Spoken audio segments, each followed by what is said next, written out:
Good morning, good afternoon, and good evening, everybody. Welcome to the Fresh Creators Podcast. I'm your host, Trey Ram.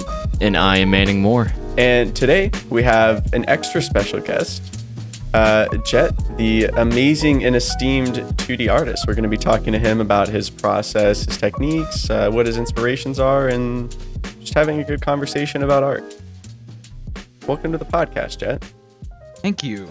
This is amazing. Do you Thank art? For having me. I think I art. There are times I think that I art. And went that's to good school enough for for us. Our standards here are very low.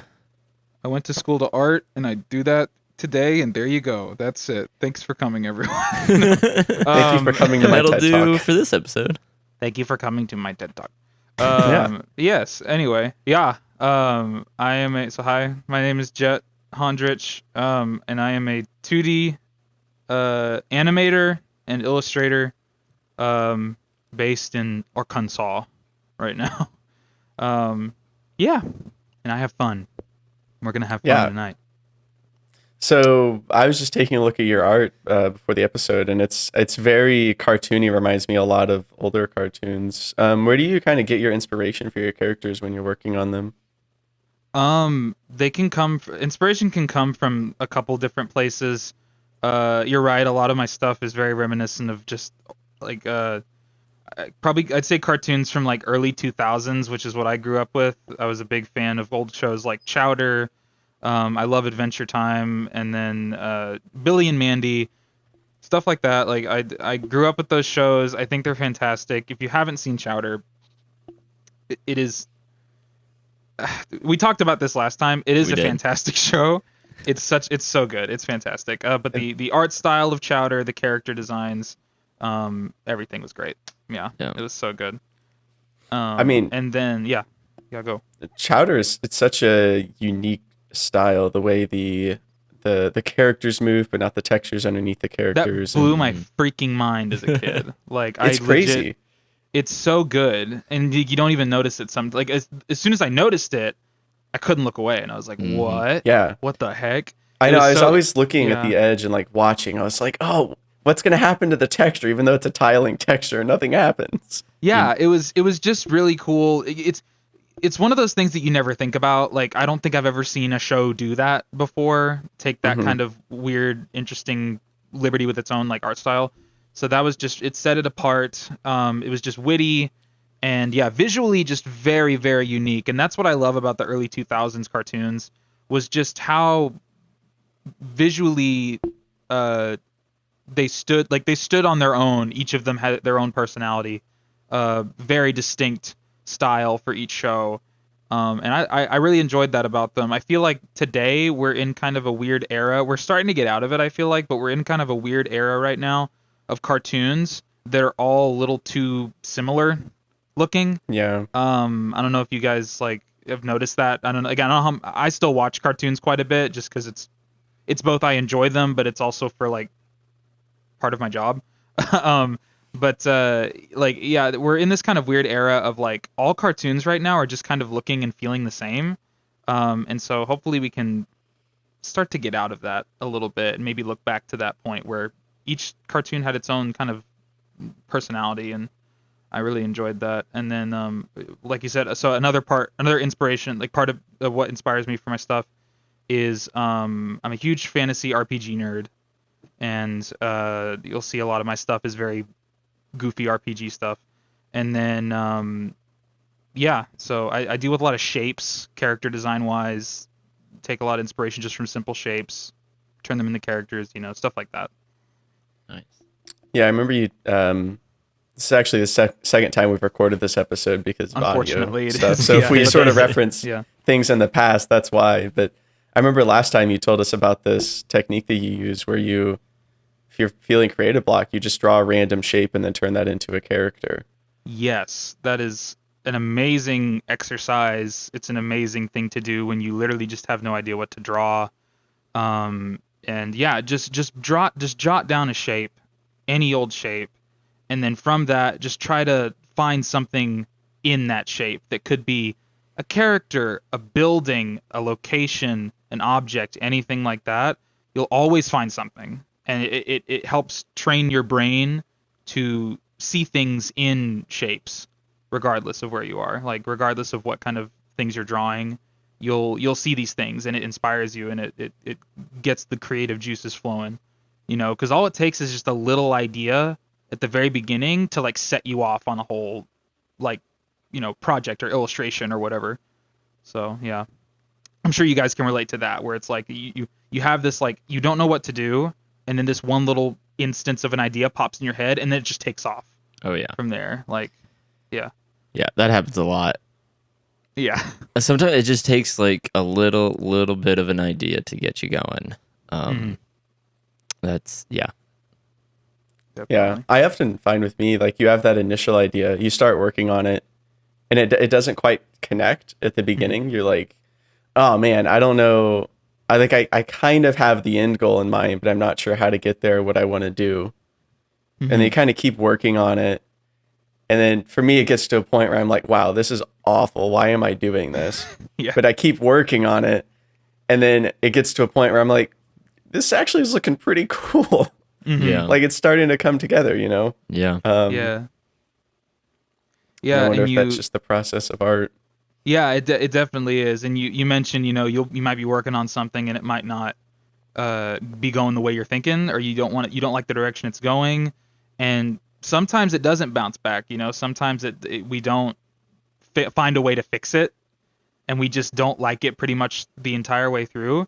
But that's okay. And I feel like a lot of maybe younger artists just trying to figure out, their style, or trying to get into the process of consistently making art, you'll find out that, like, not everything is a good idea by any means.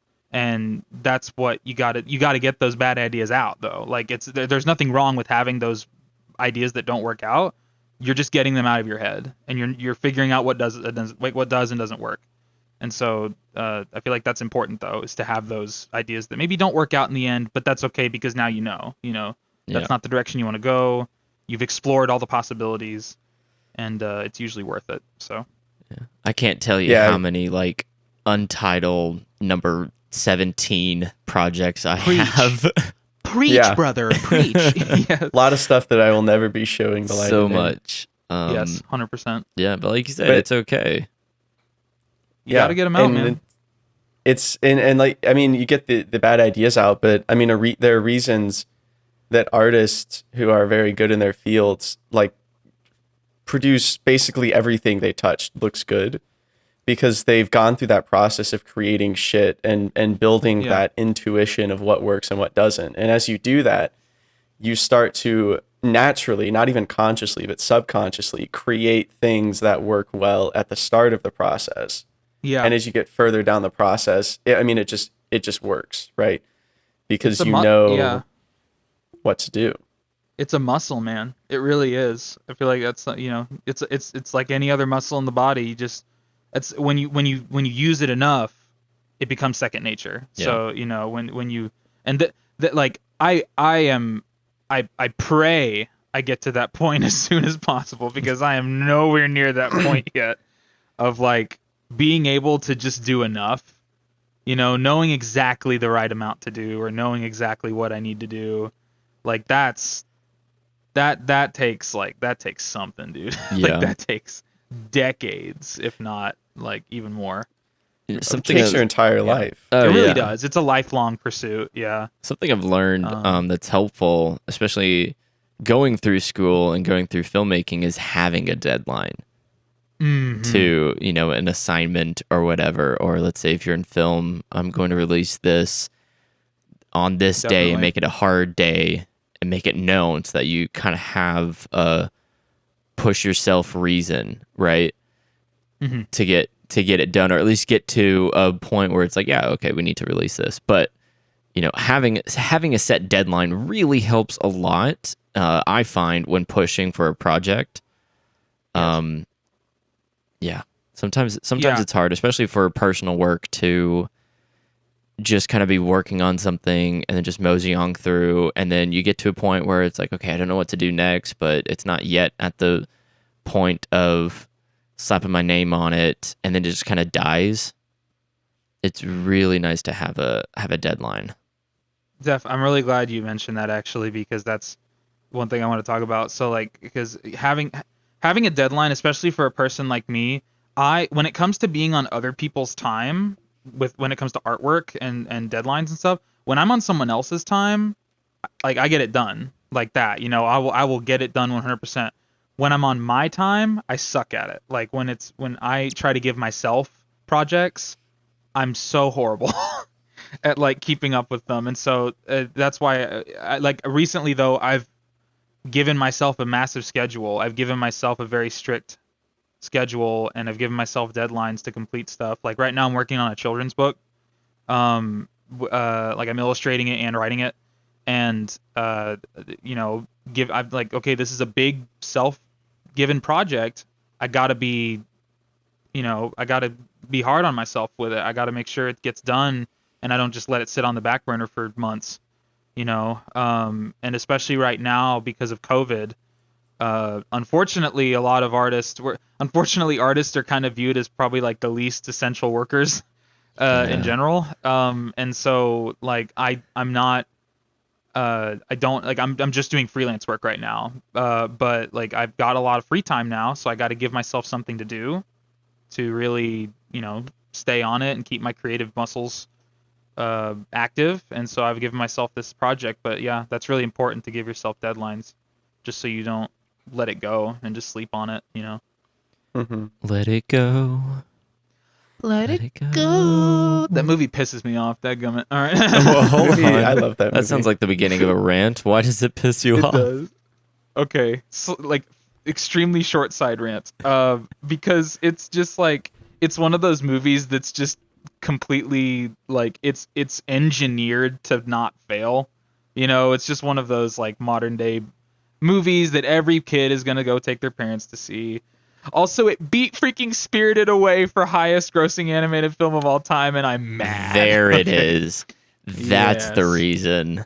That's the okay. That's the true thorn in my big toe. I still need to watch Spirited Away. I don't think I've seen any. You haven't watched Spirited Away? Any Studio Ghibli film. I could literally talk for 2.5 hours right now about why that movie's amazing. If I'm gonna watch, you are missing out on a visual. Which one Ghibli film should I watch? My personal favorite is Kiki's Delivery Service, because that is another movie I grew up with. That's a good one. It's amazing. My personal favorite is Porco Rosso. Porco Rosso is great. Howl's Moving Castle. I've heard that one's good. Castle in the Sky is also really Castle good. They're all good. Like, honestly, I just need to start. Just pick one and watch it, and you're gonna have a great film experience. I'm gonna probably pick Spirited Away because I've seen that one referenced more than every other movie. Mm-hmm. Yeah, pick that one and then just kind of go through them. Oh man, you guys are in the States. All the Studio Ghibli films are on Netflix right now. If you're not in the States or Canada, they're also on HBO Max. Just so you know, so like I have HBO Max and I have all of them. So how much is HBO Max? It's like $15 a month, I think, is what it is. Wait, $15 a month? Yeah, but it gives you so much. It gives you so much. Like I'd argue it gives you more than Netflix and Hulu combined. Like it's so good. I have Netflix and I have the Disney Plus, Hulu Plus, ESPN Plus. Disney Plus. That's a lot of pluses. It is a lot of pluses. At some point when we get done watching all of that stuff, we might switch over to HBO Max for a little bit. The only Ghibli film I might deter you from watching, at least right off the bat, is Grave of the Fireflies. It's an amazing film, but it is the saddest thing you will ever see in your life. So, it's a bit of a weird like outlier with Ghibli films, but it's still really good. It's just really freaking sad. Okay. So, yeah. Anyway, so getting back on topic. That was a good tangent. I like that tangent. Absolutely. I love talking about Studio Ghibli films. So we were talking about setting deadlines and stuff and just getting a project done. Mm-hmm. So Jet, what are your thoughts on like good enough versus perfect, and how do you kind of find that balance? Good enough versus perfect. That's a really hard one because it's a really good question, because like with my stuff, my personal style, I like to keep it very loose. I like to keep it very spontaneous, a lot of funny stuff, like just goofy stuff. And so I'm not a person that likes to labor away on a single piece for like hours on end. I'm impatient. Like I like to work fast, and so my stuff usually ends up being pretty quick and pretty small stuff. But to find like where good enough meets perfect, oh, I'm not sure actually. I don't know if I've reached that point artistically where I can confidently answer that question. That's just me being honest. Like honestly, I think I'm still kind of looking for that, like what that balance is. What I'd say with my stuff is, if I draw it and I'm by the end of it, if I didn't enjoy drawing it, if I wasn't like, if I look at it and it doesn't make me smile or it doesn't just make me giggle, if I'm not enthusiastic about it, then I probably don't think it's good. That's my goal personally for what is good enough for me, is am I enthusiastic about what I just did? Am I invested in the thing that I just made, And if I like it, then I feel like other people would like it too, And I think we talked about this a little bit last time, but it was a quote, can't remember where it came from. It involved acting, but it can be applied here. And it's one of my favorite quotes ever, is you are only interesting to the point at which you are interested.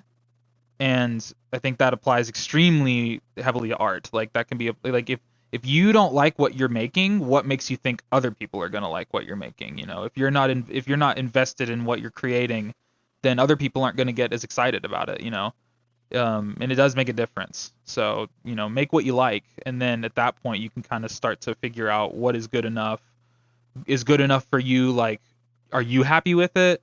Or, do you want to push yourself a little further than that? Like, I think that's kind of where I'm at right now with that. Yeah, actually, speaking of this, so in one of my classes, we have to put together like a fairly large project. And our professor was talking about it at the start, and he said, it doesn't matter how you feel about this project, you guys have to do it. And that's the thing with creative fields. You're going to have a lot of projects that you don't want to do. Yeah, but as definitely. A creative, you have to be able to deliver a minimum level of quality. And obviously for some projects, you're going to go way above that. But you have to be able to give somebody at least a certain quality and display that quality so they're confident you can give that to them, regardless of how you feel about the project. And I think that's interesting because, in your personal fields, you can approach art very differently, but when you think about taking that to a career and making money off of it, that definitely completely changes the nature of production. And when you get into that point, and that's something that all artists have to accept at some point, unless you're just planning on being like doing freelance pretty much your entire life, or like just doing your own work your entire life, which happens so rarely. Like almost always you're going to be producing a product for somebody, and there's going to be a lot of times where you don't have a lot of say in it, and so that's just the reality of it. And so you have to, even in that though, you still have to I think you can still find a balance of, well, I have to do this, so I'm going to find ways to make it enjoyable, and I think that's where it ends up, that's where people end up really loving their careers versus hating it, is accepting that, like, you're not always going to have that freedom. So find ways to enjoy the process. Really focus on enjoying your process, and then it'll make everything so much better. Yeah. Yeah, I think there's often a lot of stuff you can sort of introduce or find inside of a project that at the start maybe doesn't seem particularly interesting. I mean, I have this, it's not even an art, but in my German course, we have a bunch of assignments we have to do, right? And I don't want to write a job application cover letter, but, find a job application for a games job and do that, make it relevant to you. You can always interject some personal element, I think, most of the time, and that helps tremendously. Life is too short to hate everything that you're doing. So you might as well try to make it as fun as possible. That's what I'm saying. I can't tell you how many movies I've put my name in. Just as a visual effects artist, I put my name in a lot of stuff. And it's really fun. Like professional films, or? Yeah, like I'm working on a movie right now from a first director, and I put my name in there somewhere as Like I hide my name. Oh, yeah, I do that. That's awesome. Yes, I love that. Sometimes my supervisor like watches and is like, "Man, is that your name?" I'm like, "Yeah, maybe." He was like, "Yeah, okay, you need to change that." Like, damn, man. You need to make it less obvious then. Sometimes I need to make it. Well, it's like we're doing like someone's reading an article and I have to design the look of the article, and part of it's like someone who wrote the article. Well, I did. I'm Manning, and so it's like article written by Manning Moore. Yeah. Yeah. Or Michael That's Moore. Smart, dude. That's cheeky. It is cheeky. That. Yeah. It is a little cheeky. Yeah. Apparently, I think a lot of artists do that though. I think so. Yeah. Apparently, at some point, my boss was working on a movie for someone, and they got it, and it was like, Dustin, did you put your name in the clouds? And he was like, what? It's like, yeah, you put your name in the clouds here, and he didn't. It just like if you squinted and moved your head at an angle and looked at it in a weird way, it showed his initials. Oh. And it was like completely accidental. And like, yeah, okay, you need to change that. That's hilarious. Yeah, sometimes you get caught. What the heck? Yeah. That's funny. Dude, I don't sign. I've stopped signing so much of my stuff now. Like, I'm not going to lie. Oh, really? Why? Well, I might sign it on the back or something like that, but like not like like artists or painters will put their signature on the front, stuff like that. Like I have tried to find so many ways to make it like so like unnoticeable, and I can't do it. I cannot make it like just like because that's what I want to do. I want it to be there. I just don't want people to see it. Yeah. Like necessarily. Because it ruins the effect, it ruins what I don't want you to look at my signature. I want you to look at the thing. Yeah. So I've slowly stopped. Yeah, just signing my artwork on the front, like just interesting. In general. Yeah. What if you do like invisible ink? Yeah, that's there you go. That. That's big brain. That'd be cool. That's 10 million IQ actually. 10 but can you also argue that, especially for traditional art, when you have a finished piece, signing the piece kind of adds to the experience of that piece, right? Like, the signature becomes a part of the art. Mm-hmm. Some people have insanely good signature. I feel like with paintings, it's fine. Like with paintings, there's always a way to hide it, or there's always a way to make it like inconspicuous and stuff. Me, everything I do is, at least traditional illustration wise, is pen and ink, and so like that's just it can be really hard to to just inconspicuously put my name on like down there at the bottom or something like that. I'll do it sometimes. If it's like a commissioned piece, then I'll sign it still. But if it's just a one that I did on my own, it's like, dude, you don't have to look at that. Don't worry about it. But yeah, that's good stuff. I got a good question for you. Lay it on me. Okay. What are the tools that you use to make your art? I'm a pretty technical guy, and I like knowing technical things. So tell me, technically, what tools do you use for the process of your work? What tools do I use? I'm so glad you asked that question. Hammers and nails, usually. Hammer and nail. I use hammer. Okay. So medium-wise, I switch back and forth between traditional and digital mediums a lot. I'd say my all-time favorite medium is still traditional, pen and ink wash, or just black and white pen. I use a lot of Copic markers in a lot of my sketches that I do. I do a lot of architectural sketching, and I don't share a lot of it because that's more just kind of for me. But like I do a lot of architectural sketching. And in that, I just do traditional pen and ink, and I use Copic markers most of the time for that. And I love doing that stuff. It's one of you just can't beat the feel of just black ink and pen on just some rough paper. It's the best. So yeah, from traditional mediums, that's what I like to use. I do a little bit of painting on the side, but that's again, I'm not a painter by any means. And then digitally, I some softwares that I use. Animating, I use Toon Boom Harmony. I think Toon Boom is personally, I think it is the best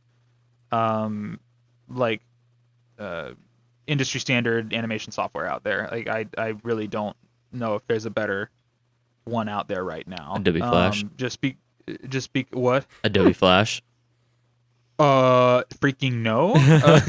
No, I hate Flash, dude. Oh really? I do. I'm sorry. Shots fired, but I do. After like I used a little bit of Flash, but then after I switched over to Toon Boom, everything was just like yes. And Toon Boom is definitely for 2D animators, 100%. It's designed for 2D animators. It's built for it. It's got a lot of tools in it that are reminiscent of even old school traditional pencil and paper animation. It uses a lot of that stuff because a lot of the techniques are still in use today. I animated on pencil and paper for a while, and man, it is hard, but it's super cool. So having that knowledge of doing that switched over to Toon Boom and having all that on that software is so nice. So it's just so well designed, well thought out. And then just for doodling and sketching on digital, I use Autodesk Sketchbook. I think Autodesk Sketchbook is one of, if not the best, completely free, by the way. The professional version is completely free. Like drawing softwares out there just for casual sketching. Even professional illustration work can be done on it. But I adore it. I've used it for like 6+ years now, and I still think it's probably the best. So yeah, that's what I use. Need to get me one of those. Yeah, Autodesk is fantastic. It's so good. They got a lot of stuff. I've never heard of people using Sketchbook though. I mean, everybody that I study with uses like Photoshop, Clip Studio Paint, Krita, and I of course I use Photoshop and Illustrator just when I need to. Like I use that for polishing, honestly, more than anything. I for a while there I did like try just kind of casually drawing in Photoshop and stuff like that. But I don't know, I just always went back to Sketchbook because it's just so convenient. Everything that I need, exactly what I need is right there, and it's simple and it's great. Mm-hmm. What's that? Also almost forgot. Procreate though. That's the one. That's what I was thinking about. That is, I'm also using I'm trying to get a handle on Procreate now. Like digitally wise, I'm pretty much doing everything on Procreate. And I'm loving it. I totally understand. A lot of people like that one. I totally get it. Like for a while there, I was like, really, is it really worth it? Like, or is it worth it? It's 100% worth it. But is it really as good as everyone's hyping it up to be? And then I had lunch with Tyler Voss. I think you know Tyler, don't you, Manning? Yeah. I had lunch with Tyler. He's one of our he's an artist friend. He's a painter. He is fantastic. But I asked him, I was like, is Procreate worth it? And he just like stopped eating and looked me in the eye and was like, dude, oh my God, yes. So I got it, and I am thoroughly impressed by it. It is so fantastic. It combines the convenience of Autodesk with the capabilities of Photoshop, and it's brilliant. I think it's slowly becoming an industry standard in a lot of design settings. I've noticed that. So I get it 100%. It's also you can do 2D animation on it. So it's like, what the heck? Yes. It's got animation capabilities, which is amazing. That's awesome. So Procreate's been good. Nice. And I'm trying to get better at that. Yeah. Well, and if you think about the cost of a screen tablet, like a Wacom screen tablet, it's insane. I mean, Procreate and an iPad is probably the cheapest way to get a visual screen tablet to draw on and do animation. It really is. And the fact that it's a $10 one-time purchase. It's only $10? It's $10, dude. I thought it was a lot more than that. That's really insane. It is a $10 one-time no subscription purchase. Jeez. That's pretty good. And now you can look online everywhere and find all sorts of Photoshop and Illustrator brushes that can be imported into Procreate. It's, oh my goodness. Like, it's what I've been wanting, because I hate freaking paying for Adobe Suite so much. I hate paying for it. But so I needed something like this, and this is it. This is the answer to my prayers. It's fantastic. So you can 100% recommend. You really don't need Adobe anymore, which is we're getting to that point. We are getting, because we have, let's see, For editing, we have Resolve, and you can use that for free, or you can get the $300 Studio, and that's it. And you also get Fusion. You just pay it once. Yeah. You have, let's see, you have Krita, you have Procreate, you have what else does Adobe do? Illustrator. There's another vector art thing. I believe you can do vector art also in Procreate, which is amazing. Well, there you go. Yeah. But I'm not 100% sure if I remember right, but I'm like 80% sure you can. Yeah. So, yeah. I believe so. I think I've seen people doing it for a couple of competitions and stuff. I got their website up right now. This beautiful. This is so cool. Procreate? Yeah, Procreate. Oh yeah. So they blew up. I mean, they're huge. They're huge right now. Adobe needs to kind of make themselves more, I don't know, viable, because they're kind of losing their foothold at this point. I feel like it's just because everyone is like, communities are realizing, like Blender is the perfect example. Blender. You know, Manning, you're a Blender boy. I'm you're a big Blender boy. And like, I understand why I use Blender. I have Blender right now. Like, I freaking love Blender. Oh, yeah. It's like the fact that it's just free and what it can do, just because it has an amazing community of creators that have all been like, we can do this. We can pull together and do this and make something that people can use, and we don't have to charge them an insane amount of money for it, And I feel like that's what people are just getting sick of, is like, they're realizing like, wait a minute, we don't have to just use Adobe. There's other options. We can make other options, ourselves. So it's good. I like it. I like it a lot. Yeah. Adobe's got to step it up. Yeah. Well, we're coming to the end of our discussion. We've been going for almost 30 minutes now. Hot dang. Which is fantastic. Time absolutely flew. Is there anything that you would like to say, Jet, before we wrap everything up? Time flies with you guys, let me say. Maybe advice for younger artists or something? Whatever. Parting advice. Don't be afraid to fail right now. That's the best advice I've ever been given, ever, is don't be afraid to fail. You're gonna fail, but that's okay. Like, that is a part of the creative process. It is a part of creativity. Use that now, especially young artists who are still in school. You, more than any other time in your life, have the ability to fail right now and it be okay. Like, you can fail at things and it's totally fine, because you're just exploring yourself creatively. So take that time, explore as much as you possibly can, take in as much as you possibly can right now, and just learn from all of that, because it is so crucial in finding your reason for creating and finding your passion for creating. So that's probably the biggest advice I can give someone, is explore. Do everything you think you want to do. Like, I want to be a 2D animator. I want to be an illustrator and stuff like that. But at the same time, just less than a month ago, I started doing commercial sign painting, like traditional hand lettered sign work for businesses. Not because I ever thought I would want to do that, but businesses needed it. Turns out I'm not bad at it. There you go. So, and now I love it. I love doing it. It's cool. So, it's just, explore. Don't be afraid to try new things creatively. Like, get all those ideas out there. Get them all out. There you go. Boom. That's what I got. Great advice. Hard advice to learn, I think, as you get older. The fear of failure gets stronger and stronger. I mean, it's almost a skill I'm trying to relearn that I've forgotten how to do. Yeah. It's hard. I've talked to my wife about this actually a lot, and like tried to explain to her the concept of it's okay to fail. And some people just don't get it, which is fine, right? She just she has a brain wired for,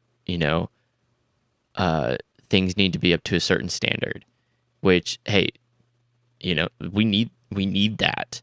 I'm also kind of like that. Yeah, you too? Say. Okay. So it's especially hard for me. Like, I know that it's okay for me to fail, but at the same time, I want to succeed so badly that I don't, so it's a constant battle for me, but I'm learning. I'm getting there. Yeah. So continue with what you were saying, though. Sorry. Yeah, I mean, it's just like, there are two, sometimes, like, we view failure very differently. I view it as it's okay to fail. You use your failure to kind of move forward. And she's like, no, we don't. We need to prepare to not fail. And while those two are both important, it's important as an artist to know that failure is going to be inevitable, but failure isn't going to be the end of your artwork. It's a step towards the right direction, or away from the wrong direction, maybe. Yeah. Yeah. Exactly. Definitely. Cool. Yeah. So that's all we have for today. If you want to check out Jet's socials, we'll put them in the description below. He has an amazing short film that you can watch, a beautiful website, a beautiful Instagram account with a ton of really great cartoon characters. He's just really beautiful. Yeah. I'm a big, beautiful boy. A beautiful person and a beautiful artist. I mean, his stuff is awesome. It's filled with joy and passion, and you can really see that in his art. Reminds me of my childhood favorite cartoons a lot. Like the big Adventure Time mood, Chowder. God, I love Adventure Time. Okay, I finished it, and I almost wept in the middle of the night, clutching my phone, trying not to wake up my wife. I almost wept, and it was a beautiful moment. Good. That's a great show. Get HBO and watch the new specials for Adventure Time. I noticed they had a second. Is it good? Oh, Obsidian. The second one is Obsidian. It's so good. Jeez. Fantastic. Yeah. Adventure Time is so good. So good. Alrighty. Amazing. Yeah. Good way to end it. So thank you to everybody that has watched this far. We hope that you've enjoyed this podcast. If you want more content, please don't forget to subscribe and like. We upload new episodes every Thursday at 12 p.m. Central Standard Time. So you can check those out while you're working, listen to them on Saturday, whatever. Just not Sunday. And Sunday's not allowed. Sunday is the day of rest, not allowed. Yes. So I hope you enjoyed it. And from us at the Fresh Creatives Podcast, good morning, good afternoon, good evening, and goodbye.